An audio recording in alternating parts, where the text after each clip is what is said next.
Hi, my name is Janmajay and this is day 26 of my communication practice and I'm reading this book called Man's Search for Meaning and during these 25 days and this is day 26th, I was going through the author's experience in the concentration camp. That was part A of the book and today it will be the end of the part A, and in the part B the author would talk about his logotherapy, the theories he has developed during the 1945 period before his incarceration, and after his release he was basically able to publish that, and we'll get to know more about it during the upcoming videos. So I initially planned it to be a 30-day series. I believe it might take more than 30 days. I think 4 or 5 days would be more than it will be like almost 10 days required to finish the book, because I'm at page 95 right now, and this book has like 150 pages, and 100 pages is basically talks about the author's experience in the concentration camp. So yeah, I'll just begin. And now to the last chapter in the psychology of a concentration camp, the psychology of a prisoner who has been released.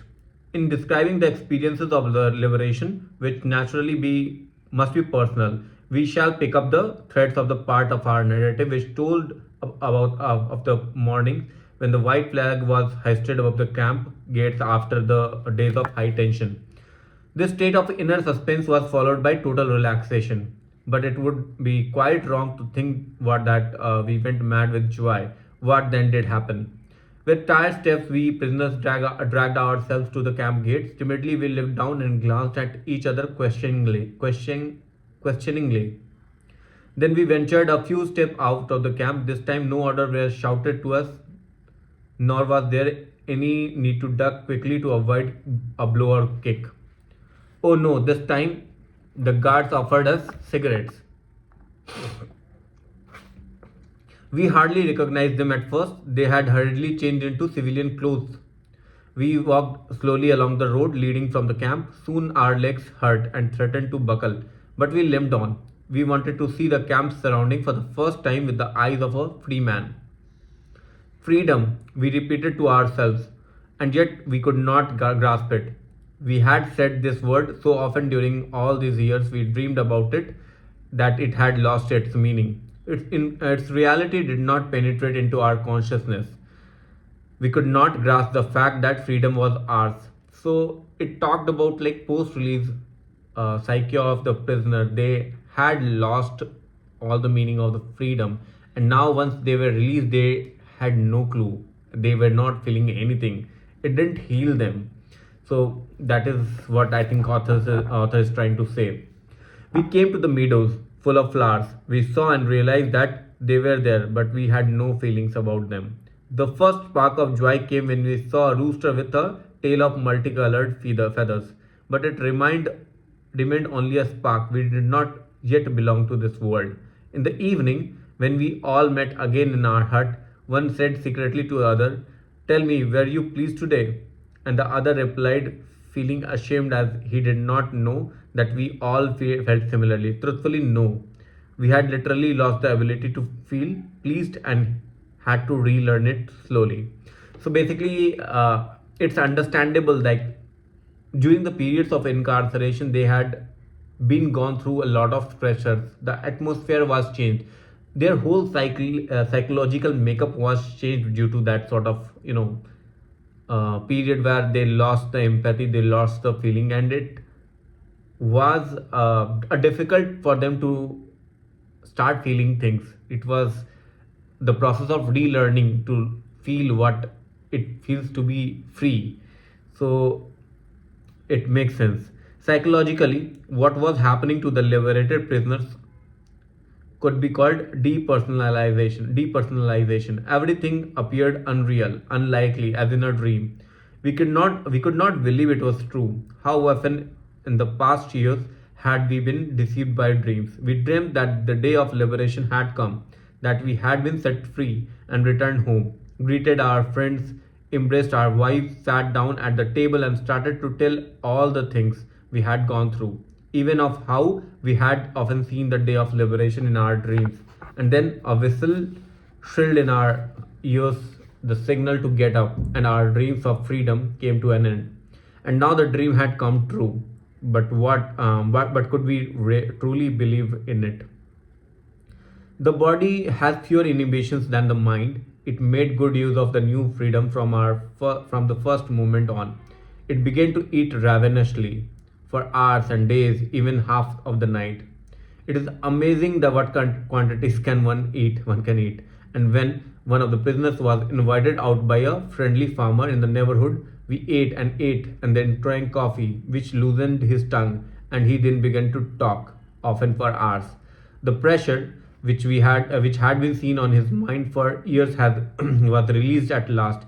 Hearing him talk, one got the impression that he had to talk, that his desire to speak was irresistible.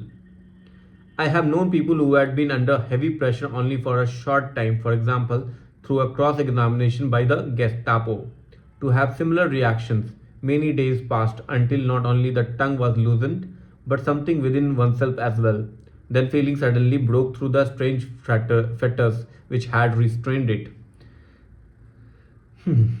One day, a few days after liberation, I walked through the country past flowering meadows for miles and miles towards the market near the town near the camp.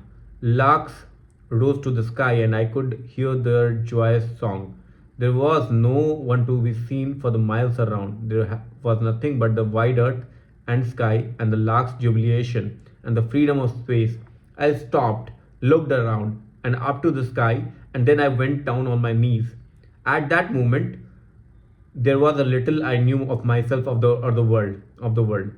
I had but one sentence in mind, always the same. I called to the Lord from my narrow prison, and He answered me the freedom of space.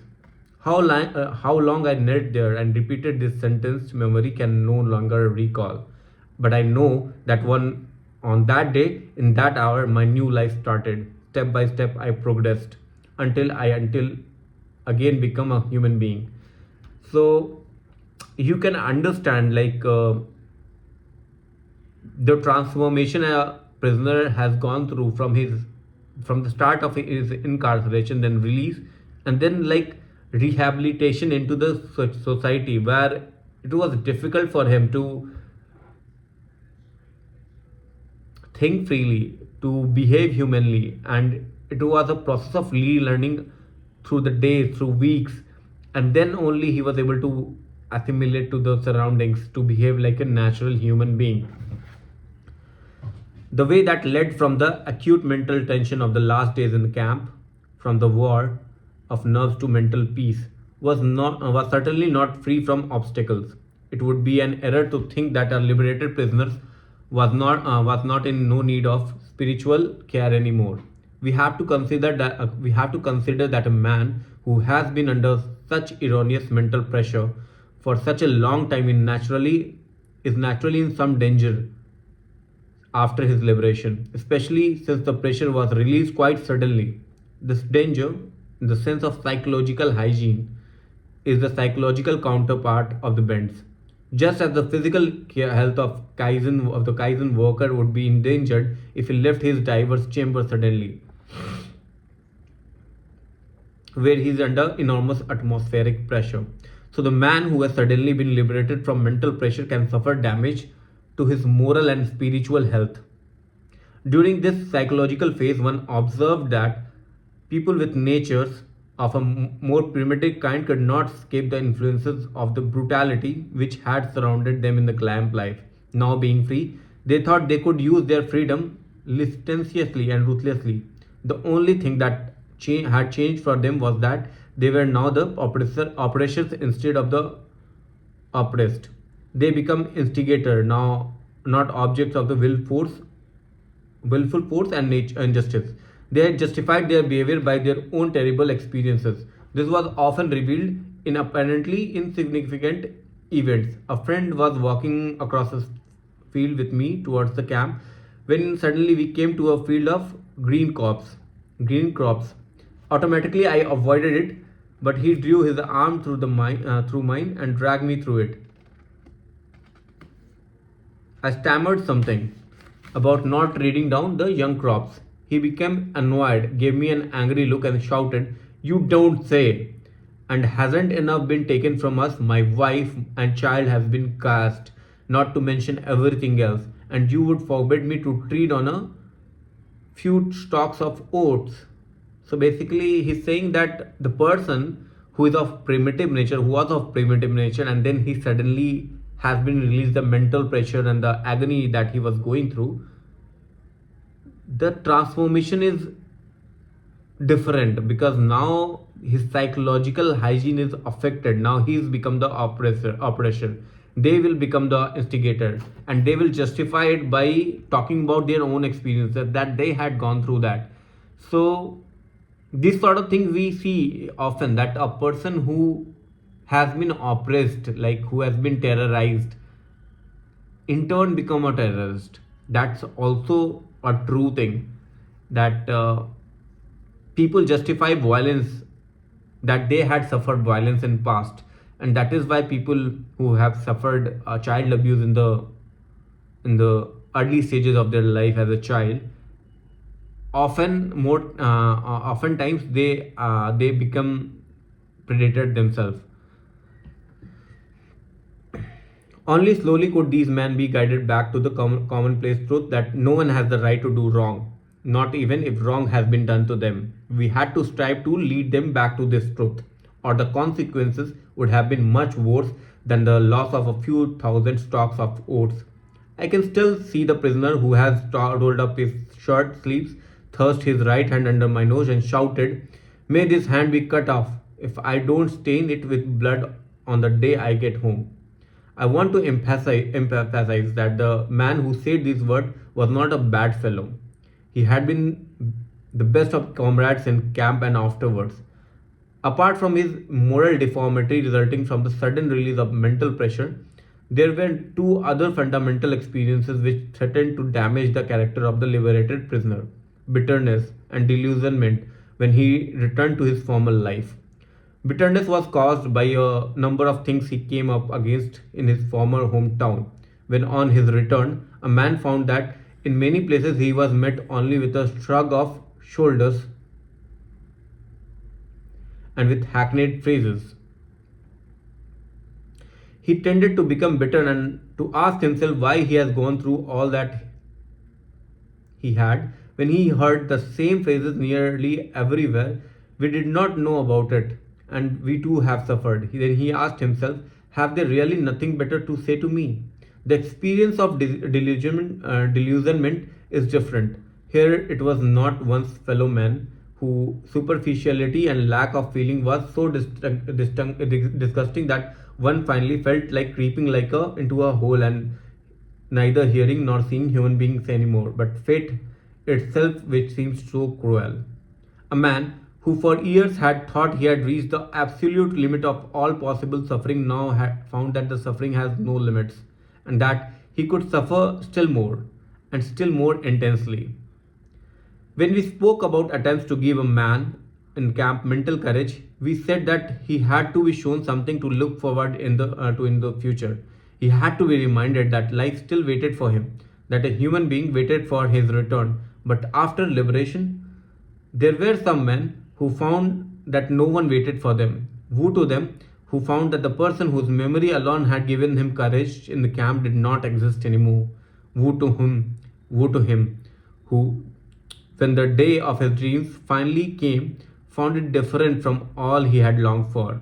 Perhaps he boarded a trolley, travelled out to a town which had seen for years in his mind and only in his mind, and pressed the bell just as he was longed to do in thousands of dreams, only to find that the person who should open the door was not there and would not never be there again. We all said to each other in camp that there could be no earthly happiness which could compensate for all we had suffered. We were not hoping for happiness. It was not that which gave us courage and gave us meaning to our suffering, our sacrifices and dying. And yet we were not prepared for unhappiness. This disillusionment which awaited not a small number of prisoners was an experience which these men have found very hard to get over, and which for a psychiatrist is also very difficult to help them overcome. But this must not be a discouragement to him. On the contrary, it should provide an added stimulus. But for every one of the liberated prisoners, the day comes when, looking back on his camp experiences, he can no longer understand how he endured it all. As the day of his liberation eventually came, and when everything seemed to be like a beautiful dream, so also the day comes when all his camp experiences to him nothing but a nightmare. The crowning experience of all for the homecoming man is the wonderful feeling that after all he suffered, there is nothing he need to fear anymore except his God. So that was basically the end of the part A, and here we are seeing something called PTSD. I think this is PTSD only or something different probably. But this was the trauma. Once it was removed from them and they were suddenly released into the civilian world and they were free, they're not able to comprehend this freedom. And the thing that gave them courage to live again, to survive, and that was not there. Their wives were not there, their loved ones were not there, they were gassed. And once they move out of the camp dreaming, they dreamt about this day that the day will come, they will sit with their family, they will eat with their family. And once they are there, there is no one to receive them, there were no ones to like open the gate, and they will never be there. So the unhappiness was natural for them, and they were like quite annoyed to see that people who were there, they didn't know that this was happening to them, and they said that they suffered also. But this was to a person who has been incarcerated for years and suffering in horrific conditions and has to hear over and over again. This actually wounded a lot of folks. I think that would wound a lot of folks, and we see that sort of thing happening even now. I can relate to a lot of folks who have been enduring a lot of financial crisis, and once their financial crisis is not there, it takes a while for them to to overcome this feeling of scarcity. So yeah, that was day 26 of my communication practice, and I'll see you in the next video. Probably we'll get to know about logotherapy, and I think in next 10 days probably I'll be able to finish it. I will try to do it ASAP, but let's see. Like, we won't be rushing it. We'll be going slow, study, and yeah, practice our communication. Thanks for watching this video. Bye bye.